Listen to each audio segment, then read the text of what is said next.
వస్తూనే ఉంది. విషయం ఏంటంటే లాస్ట్ సూపరింటెండెంట్ కూడా సస్పెండ్ చేసే పరిస్థితి కూడా మీ అందరికీ కూడా తెలుసు. ఎందుకంటే లోపలికి గాంజా సరఫరా అన్నది జరుగుతుంది, కొంతమంది స్టాఫ్ లోపల ఖైదీలకి గాంజా సరఫరా చేస్తున్నారు అన్నట్టుగా కొన్ని ఆరోపణలు రావటం, దాని నేపథ్యంలో లాస్ట్ టైం కూడా మేమందరం కూడా దీని మీద ఎంక్వైరీ వేయడం జరిగింది. కొన్ని నిజాలు బయటపడిన తర్వాత కొంతమందిని కూడా అక్కడ నుంచి సస్పెండ్ చేయడం కూడా జరిగింది. అయితే ఆ రోజు నుంచి నేను లాస్ట్ టైం ఇక్కడికి ప్రెజెంట్ విజిట్కి ఫార్మల్ విజిట్కి వచ్చినప్పుడు కూడా నేను చాలా సందర్భాల్లో ఇక్కడ అబ్జర్వ్ చేసి వాళ్ళందరినీ కూడా కొంచెం అలర్ట్ చేయడం జరిగింది. ఎందుకు ఈ మాట చెప్తున్నానంటే ప్రతిసారి మేడం ఏంటి లాస్ట్ 5 years గురించి మాట్లాడతారని మీరు అనుకోవచ్చు, కానీ ఆ ల్యాప్సెస్ అన్నవి చాలా క్లియర్గా మేము ఫేస్ చేయాల్సిన పరిస్థితి వచ్చింది. లాస్ట్ గవర్నమెంట్ కంప్లీట్గా ప్రిజన్స్ తాలూకా సెక్యూరిటీ పర్పస్లో కానీ వాటి మెయింటెనెన్స్ విషయంలో కానీ లోపల అసలు కనీసం ట్రాన్స్ఫర్స్ విషయంలోని కానీ లోపల ఏం జరుగుతుంది అన్నది కంప్లీట్గా వదిలేశారు. మేము వచ్చిన తర్వాత ప్రతిదీ కూడా పిన్ టు పిన్ మేము అబ్జర్వ్ చేసుకొని పిన్ టు పిన్ మేము ఎంక్వైరీ చేసుకొని ప్రతి ఎక్కడా కూడా ఇబ్బంది లేకుండా చూసుకునే బాధ్యత మేము తీసుకుంటా ఉంటే కొన్ని సందర్భాల్లో కొంతమందికి అది ఇబ్బంది కలిగే పరిస్థితులు రావచ్చు.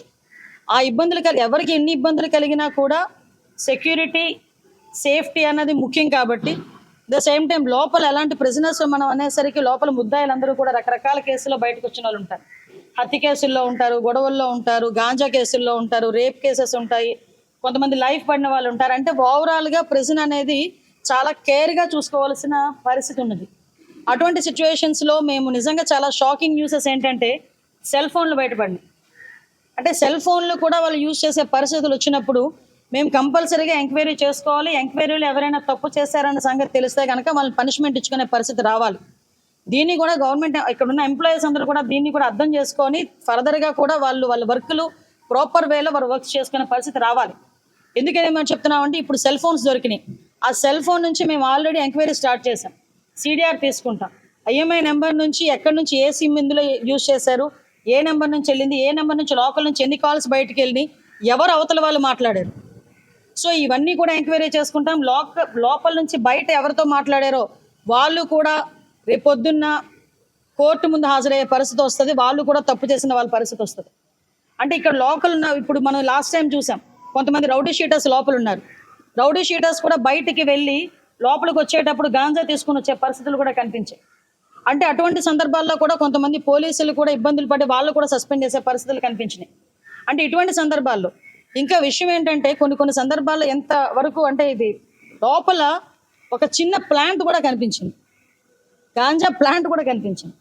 అంటే ఈరోజు మేము చెప్తుంది ఏంటంటే మా డిపార్ట్మెంట్ ఎంత క్లియర్గా వర్క్ చేస్తుంది ఈరోజు. అంటే ఎక్కడా కూడా ఒక ఇంచును కూడా వదలకుండా చాలా క్లియర్ కట్గా వారి సర్వేలెన్సెస్లో పెట్టుకొని అటువంటి సిచ్యువేషన్స్ ఏమీ రాకుండా ఈరోజు అంత పగడ్బందీగా చేస్తున్నాం. పగడ్బందీగా చేస్తున్న సందర్భంలో కొంతమందికి ఇది ఇబ్బంది రావచ్చు, కొంతమందిని ట్రాన్స్ఫర్ చేయాల్సిన పరిస్థితి రావచ్చు, కొంతమందిని సస్పెండ్ చేయాల్సిన పరిస్థితి కూడా రావచ్చు. దీన్ని పెద్ద భూతద్దంలో చూసి మళ్ళీ మా మీదకి తిరిగి అదేదో అంటారు కదా బురద జల్లే పరిస్థితి మాత్రం రాకూడదని ముందుగా మీ అందరికీ కూడా ఇన్ఫర్మేషన్ ఇస్తున్నాం. మేము చాలా క్లియర్గా దీని మీద ఎంక్వైరీ చేస్తున్నామండి. ఎక్కడ ఏ పొరపాటు జరిగినా కూడా ఎవరిని కూడా ఉపేక్షించే పరిస్థితి లేదు. ఆ ఎంప్లాయీస్ అయినా కూడా నేను ఇప్పుడే ఎంప్లాయీస్ అందరికీ కూడా చెప్పి వచ్చాం. ఈరోజు లాస్ట్ మించుమించు మీరు నమ్ముతారా, ప్రిజన్స్లో కానీ పోలీస్ స్టేషన్స్లో కానీ 5 సంవత్సరాల పైన ఈ రోజు వరకు కూడా కొంతమంది ఎంప్లాయీస్ పాతుకుపోయి ఉన్నారు. కొన్ని సందర్భాల్లో వాళ్ళతో ఉన్న రిలేషన్ పెట్టుకుంటారు, లోపల వాళ్ళు ఆ ఖైదీలతో కొంత రిలేషన్ పెట్టుకుంటారు. అంటే నేను అందరినీ చెప్పట్లేదండి, కొంతమంది వ్యవహారం జరుగుతుంది. కాబట్టి అటువంటి పరిస్థితులు ఏంటంటే ఉదయం నుంచి సాయంత్రం వరకు ఒకే దగ్గర కూర్చుంటాం కాబట్టి ఏదో ఒక మాట కలుస్తుంది, కానీ అది యాక్షన్లోకి రాకూడదు బయటకు వచ్చిన తర్వాత. సో కొన్ని సందర్భాల్లో మేము కూడా ట్రాన్స్ఫర్స్ చేయడానికి కొంతమందిని ట్రాన్స్ఫర్ చేయడం జరిగింది. అది కూడా మీ అందరికీ కూడా తెలుసు. మేమందరికీ కూడా చాలా క్లియర్గా ఎక్స్ప్లెయిన్ చేయాలి, పబ్లిక్కి కూడా తెలియాలనే ఉద్దేశంతోనే ఈరోజు నేను ఇక్కడికి రావడం జరిగింది. ఇక్కడికి వచ్చిన తర్వాత కొన్ని విషయాలు నేను ఎక్కడైతే సెల్ ఫోన్ దొరికిందో అది కూడా చూసి వచ్చాను. ఎక్కడైతే వీళ్ళు మొన్న రీసెంట్గా ఎవరైతే ఆరోపణలు బయటకు వచ్చి చేశారో, ఏ బ్యారక్లో అయితే మమ్మల్ని చెక్ చేశారు, బట్టలు తీసి చెక్ చేశారని చెప్పారు, ఆ బ్యారక్ను కూడా చూసి వచ్చాను. ఒకటి మాత్రం చెప్తున్నానండి, నేను డిపార్ట్మెంట్లో అందరికీ మేము హోమ్ మినిస్టర్ని, అందరికీ గౌరవ సీఎం గారు ముఖ్యమంత్రి. ఇందులో మాకు ఎటువంటి పక్షపాత వైఖరులు మా దగ్గర ఉండవు. అందరూ మా కుటుంబ సభ్యులే. కానీ తప్పు చేస్తే ఎవరైనా పనిష్ చేస్తాం. ఆ విషయం గురించి అని చెప్పడానికని క్లియర్గా చెప్పడానికని వచ్చాము. ఇక్కడ ఉన్న వాళ్ళందరికీ కూడా చాలా క్లారిటీగా చెప్పాం. వాళ్ళ వెల్ఫేర్ మేము చూసుకుంటాం. కానీ గవర్నమెంట్కి ఎక్కడ కూడా చెడ్డ పేరు రాకుండా, ఇక్కడ స్టాఫ్కి ఎక్కడ చెడ్డ పేరు రాకుండా చేసుకోవాల్సిన బాధ్యత కూడా అందరి మీద ఉంది. దయచేసి మీరందరూ కూడా సహకరించాల్సిందిగా కోరుకుంటున్నా. మా పత్రికా సోదరులకు కూడా మీ అందరికీ కూడా ఒకటే విన్నపం, ఏం జరిగిందనేది మీకు క్లియర్గా మేము ఎక్స్ప్లెయిన్ కూడా చేస్తాం. ప్రతి ఒక్క విషయాన్ని ఎక్స్ప్లెయిన్ చేస్తున్నాం పబ్లిక్, ఎందుకంటే మీరే ప్రజలకి మాకు ప్రభుత్వానికి మధ్యలో ఉన్న వారధులు. మీ దగ్గర మీకైనా క్లియర్గా ఇన్ఫర్మేషన్ ఇవ్వాలి కాబట్టి ఈరోజు ఇక్కడ ఒకసారి చూసి మీతో మాట్లాడడం జరిగింది. ఏ నెంబర్తో మాట్లాడినా కూడా వాడు కూడా శిక్షార్హుడే కదా. సో కాబట్టి ఇందులో ఎంతమంది బయటకు వస్తారో ఆ డాట్స్ అన్ని కనెక్ట్ చేసి మేము ముందు ఉంచుతాం. ఏముందబ్బా, సీడ్ ఎంత ఉంటుంది జేబులో పెట్టుకుని వెళ్తాడు, ఏమైంది ఇప్పుడు బయటకు వస్తున్నారు అంటే నేను ఎందుకు అది చెప్తున్నానంటే, ఈరోజు మా వాళ్ళు ఎంత క్లియర్గా అబ్జర్వ్ చేస్తున్నారు, ఎంత క్లియర్గా వాళ్ళ వర్క్ వాళ్ళు చేసుకుంటున్నారని చెప్పడానికి ఎగ్జాంపుల్ చెప్తున్నారు. లోపల ఉన్న వాళ్ళందరూ ఎలాంటి వాళ్ళు, ఇంచుమించు ఎంతమంది ఉన్నారండి గంజాయి కేసులో ఉన్న వాళ్ళు? 1075 మెంబర్స్ లోపల గంజాయి కేసులో ఉన్న వాళ్ళు. వాళ్ళు ఇంటర్ స్టేట్ ఒరిస్సా నుంచో మహారాష్ట్ర నుంచో వాళ్ళందరూ 1075 మంది ఉన్నారు లోపల. వాళ్ళే ఉన్నారు, నేను లాస్ట్ టైం కూడా చెప్పాను కదా, వాళ్ళే ఉన్నారు 50%. సో ఆటోమేటిక్గా ఇప్పుడు విషయం ఏంటంటే, లోపలికి ఎలా వెళ్ళింది అనే కన్నా మేము లోపల గ్రహించామా లేదా అన్నది ఈరోజు మాకు ఇప్పుడు లోపలికి వెళ్ళకుండా చూసుకుంటాం. ఫైనల్ గా అలాంటి వాటి మీద మీరు ఎలాంటి చర్యలు తీసుకోబోతున్నారు? ఎక్కడ కూడా స్ట్రీమ్ లైన్ ఏం చేయలేము. ఈ నిందితుల వల్ల కరడు కట్టిన నేరస్తులు కూడా ఇబ్బంది వచ్చే అవకాశం, సిబ్బంది తక్కున్నారు వాళ్ళు. లేదు, కంపల్సరీగా సిబ్బందిని కూడా పెంచుతాము. అవసరమైతే సిబ్బంది రెగ్యులర్ సిబ్బందిని పెట్టాలా, అవుట్ సోర్సింగ్ సిబ్బందిని పెట్టాలా, వాట్ ఎవర్. అంటే యూనిఫామ్ జాబ్స్ లో మనం అవుట్ సోర్సింగ్ పెట్టలేం కాబట్టి రెగ్యులర్ సిబ్బందిని మనం పెట్టుకోవాలి. రెగ్యులర్ సిబ్బందిని ఏ రకంగా వీళ్ళ దగ్గర డిప్యూట్ చేయాలి, వీళ్ళకి ఎలాగ ఆన్బోర్డ్ చేయాలి, టెక్నాలజీని బేస్ చేసుకొని, అంటే ప్రతి ఒక్క ఖైదీకి మనం ఒక్కొక్క పోలీసుని మనం పెట్టలేం కాబట్టి ఈ టెక్నాలజీని బేస్ చేసుకొని వీళ్ళకి కూడా ఈజీ అయ్యేటట్టుగా, సర్వేలెన్సెస్ ఈజీ అయ్యేటట్టుగా మేము చూసుకుంటున్నాం. Okay, thank you. లోకేష్ గారు వస్తున్నారు. ఆల్రెడీ మీ పిఏకి సంబంధించి ఒక వివాదం నడుస్తుంది. చేయకుండా ఎవరిని చేయలేదండి అమ్మా. ఒక వెర్షన్ ఇప్పుడు నాకు ఒక నిమిషం తమ్ముడు, నీ వెర్షన్ నీకుంటుంది, నా వెర్షన్ నాకుంటుంది. ఏ వెర్షన్ అయినా మేము ఒక పబ్లిక్ రిప్రజెంటేటివ్గా నేను కానీ లోపల గవర్నమెంట్లో వర్క్ చేసిన వాళ్ళు కానీ ఒక ఎంక్వైరీ లేకుండా ఒకరిని ట్రాన్స్ఫర్ చేయాలంటే, రేపు పొద్దున్న ఎంక్వైరీ చేయడం తప్పు చేశారంటే వీళ్ళైనా ఫిక్స్ అప్ అవుతారు కదా, వీళ్ళైనా సస్పెండ్ అవుతారు కదా. సో ప్రాపర్గా అలా 5 సంవత్సరాలు దాటి చాలామంది ఉన్నారు. మేము ఒక సిద్ధాంతం పెట్టుకున్నాం, ఈవెన్ కానిస్టేబుల్స్నైనా మేము రెగ్యులర్ పోలీసులలోనే కానిస్టేబుల్స్నైనా 5 సంవత్సరాలు ఒకే దగ్గర ఉంటే కనుక షఫిల్ చేయాలని మేము అనుకున్నాం. అదేవిధంగా ప్రెజెన్స్లో ఉన్న వార్డర్స్ని కూడా ఏదైనా 5 years దాటిన తర్వాత కూడా మేము కొంతమందిని షఫిల్ చేయాలనుకుంటున్నాం.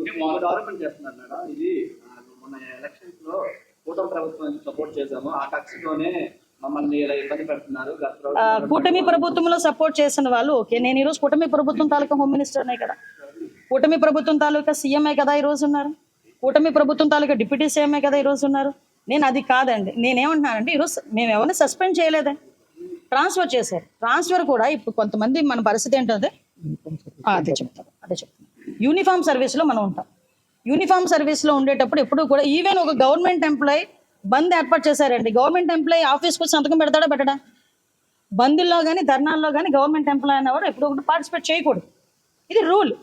అట్ ద సేమ్ టైం అంతకు మించి ఒక స్టెప్ ఫార్వర్డ్ అయితే యూనిఫామ్ జాబ్ చేసే వాళ్ళు ఎవరు కూడా ధర్నాలు అవి చేయకూడదు. ఆ రోజు జరిగిన సిచ్యువేషన్స్ వేరు, వాట్ ఎవర్ ఇట్ మేబీ. ఇప్పుడు ఆ ఎపిసోడ్ అయితే క్లోజ్ అయింది. ఫర్దర్గా ఎక్కడ ఇబ్బందులు రాకుండా చూసుకోవడానికి ప్రతి ఇంచ్ టు ఇంచ్ ఈరోజు సెర్చ్ చేస్తున్నారు. అందులో భాగంగానే ఈరోజు కొన్ని ఇష్యూస్ కూడా బయటపడిన, ఆ ఇష్యూస్ కూడా మీతో షేర్ చేశాను.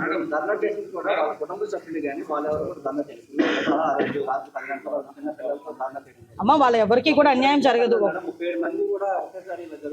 ఒకటి విషయం చెప్తున్నానమ్మా, ఎవరికి తప్పు చేయకుండా అన్యాయం జరగదు. తప్పు చేస్తే ఎవరిని ఉపేక్షించే పరిస్థితి లేదు. ఈ రోజు కాకపోతే రేపైనా ఇన్ఫర్మేషన్ బయటకు వస్తుంది కదా. ఈరోజు సెల్ ఫోన్లు దొరికినాయి, చెప్పాను ఒక ప్లాంట్ దొరికింది, లోపల ఒక మొక్క దొరికింది, గాంజా మొక్క దొరికింది. ఈరోజు కొన్ని సందర్భాల్లో మా ఎంక్వైరీలో మాకు కూడా కొన్ని ఇష్యూస్ బయటపడుతున్నాయి. ఆ ఇష్యూస్లో భాగంగా మా డిపార్ట్మెంట్ వర్క్ మా డిపార్ట్మెంట్ చేసుకునేవ్వండి, ఎవరికి కూడా ఇబ్బంది లేదు, ఎవరిని కూడా సస్పెండ్ చేయలేదు, ఎవరి మీద కూడా కొట్టలేదు. ఈరోజు ఎంక్వైరీ ఇంకా కూలంకషంగా ఎంక్వైరీ జరుగుతుంది. నిజంగా ఎంక్వైరీలో ఎవరైనా కనుక ఇందులో ఇన్వాల్వ్ అయ్యారనుకుంటే కనుక డెఫినెట్గా వాళ్ళ మీద చర్యలు తీసుకుంటాం, ఉపేక్షించే పరిస్థితి లేదు.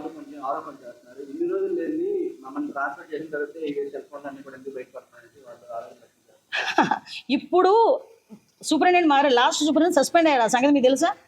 లాస్ట్ సూపరింటెండెంట్ సస్పెండ్ అయ్యారు. ఈరోజు కొత్త సూపరింటెండెంట్ వచ్చారు. కొత్త సూపరింటెండెంట్ ఈరోజు మొత్తం ఒక ప్రెజెంట్ అంతా కూడా సెర్చ్ చేస్తున్నారు. సెర్చ్ చేసిన తర్వాత ఎక్కడెక్కడ ఏంటి ఉన్నాయని చెప్పేసి ఈరోజు తీసుకుంటున్నాం. టెక్నాలజీని కూడా బేస్ చేసుకుంటున్నాం ఈరోజు. అదే నాకు అర్థం కాదు ఏంటంటే, తప్పు చేసినట్టు ఈరోజు భయపడాల్సిన అవసరం ఉంది. ఎవరు తప్పు చేసినా, ఎందుకంటే టెక్నాలజీ అంతకు మించి ఉంది ఈరోజు పట్టుకునే విధంగా. లోపల జరుగుతున్న పరిణామాలు త్వరగా చెప్పారు. లోపల అనేది కొంత సెక్యూరిటీ లభిస్తానండి జనరల్ లేదండి, నేను ఇప్పుడే చెప్పాను, ఎక్కడ కూడా సర్వేలెన్సెస్ ఏ మూలన కూడా ఒక్క చిన్న పార్ట్ కూడా వదలకుండా అన్ని ఏరియాస్ నుండి కూడా ఈరోజు సీసీ కెమెరాస్ పెట్టమని ఇప్పుడే మేము చెప్పడం జరిగింది. విత్ ఇన్ 10 days మొత్తం మానిటరింగ్ అంత మాకు కమాండ్ కంట్రోల్ రూమ్లో, సూపరింటెండెంట్ రూమ్లో ఎవ్రీథింగ్ ఏ మూలన చూసినా కూడా ప్రెసెంట్ కనిపించేటట్టుగా మేము ఈరోజు సీసీ కెమెరాస్ పెట్టడానికి కూడా ఖైదీలు స్ట్రెంత్ 2000 దాటింది. ఇక్కడ కొంతమందిని ఇక్కడ నుంచి రాజమండ్రి షిఫ్ట్ చేయడానికి కూడా ఇప్పుడే ప్రపోజల్ కూడా వెళ్ళిందండి. ఇంచుమించు ఇక్కడ నుంచి ఒక 200 మంది లైఫర్స్ ఎవరైతే ఉన్నారో వాళ్ళని రాజమండ్రి షిఫ్ట్ చేస్తాం. సిబ్బంది కొరత ఉంది. మొదటి రోజు తనిఖీల్లో 2 సెల్ ఫోన్లు బయటపడ్డారు. అది మాజీ ఎంపీ ఎంబీబీ సత్యనారాయణ కుటుంబం కిడ్నాప్ కేసు సంబంధించిన హేమంత్ ఉన్న బ్యారక్ లో జరిగాయి. అంటే వాళ్ళకి సత్సంబంధాలు కొనసాగుతున్నాయా లేదా అన్నది ఏసే హోమ్ మినిస్టర్ గా నేను చెప్పకూడదు.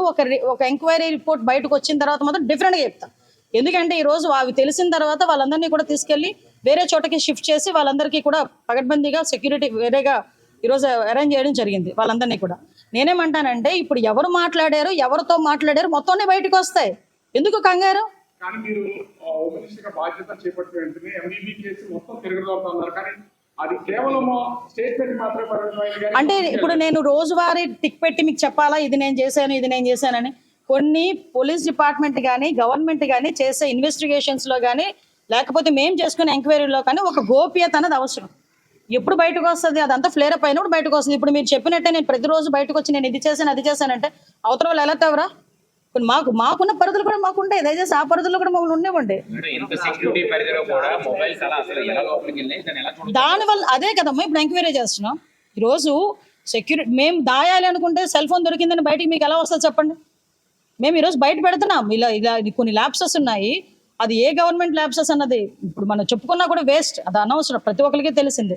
ఎందుకంటే లాస్ట్ 5 yearsలో కనీసం ఒకసారి ఎవరైనా వచ్చి ఇందులో వచ్చి చెక్ చేసుకోనో లేకపోతే ఎంక్వైరీ చేసుకోనో అదేమైనా జరిగిందా? నేను ఇది 6 నెలలు రెండోసారి నేను రావటం. సో నేనేమంటానంటే వాళ్ళ పూర్తి ఎంక్వైరీ జరుగుతుంది. లోపల ఎక్కడ ఎలా వెళ్ళింది మొత్తం అన్నీ బయటకు వస్తాయి.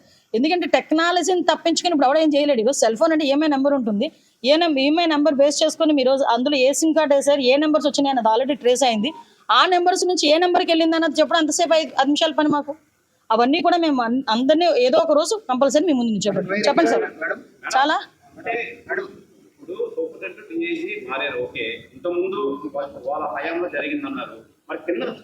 అందుకే కదా మారుస్తున్నాం. ఇంత చిన్న మొక్క బా మీకు చూపించమన్నా కూడా చూపిస్తాను, పెద్ద విషయం ఏం కాదు. బయట ఎంక్వైరీకి పెద్ద టైం ఏం కాదండి. నాకు మహా అయితే ఒక 10 days 15 daysలో మాకు రిపోర్ట్ వస్తుంది. రిపోర్ట్ వచ్చిన తర్వాత డిపార్ట్మెంట్ వాళ్ళు కూడా చేస్తున్నారు. ఇప్పుడు మా డిపార్ట్మెంట్ వాళ్ళు కూడా చేస్తున్నారు ఎంక్వైరీ చాలా క్లియర్గా. ఎందుకంటే ఇది ఎవడు దాచేది కాదు. దీన్ని అలా కాదండి, దీన్ని దాచేది కాదు. దీన్ని ఎక్కడ కూడా మబ్బి పెట్టలేము, ఏదో మసిపూసి మారడికాయ కూడా చేయలేము. ఎందుకంటే టెక్నాలజీ పెరిగింది. సో ఏ మొబైల్ నుంచి ఏ నెంబర్కి వెళ్ళింది ఒకటి మాత్రం క్లియర్, ఇక్కడ లోపల నుంచి ఏ నెంబర్తో మాట్లాడినా కూడా వాడు కూడా శిక్షార్హుడే కదా. సో కాబట్టి ఇందులో ఎంతమంది బయటకు నేనే తీసాను, ఇంక దానికి పెద్ద వివాదం ఏముంది?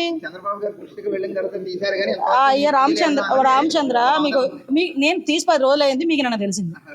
చంద్రబాబు నాయుడు గారికి నాకు ప్రైవేట్ PA, నేను జీతం ఇచ్చుకుంటున్న అబ్బాయి. ఓకే, విషయం తెలిసింది, తీసి పడేసాం. వాస్తవం నాకు ఆరోపణలు వచ్చినాయి. నేను 2-3 సార్లు అలర్ట్ చేశా మంచి పద్ధతి కాదు అని. నేను ఒకటేనండి, గవర్నమెంట్కి కానీ తెలుగుదేశం పార్టీకి కానీ డ్యామేజ్ అవుతుంది అనుకుంటే నా సొంత పిల్లల్ని కూడా పక్కన పెట్టడానికి నేను సిద్ధంగా ఉంటాను. ఓకే.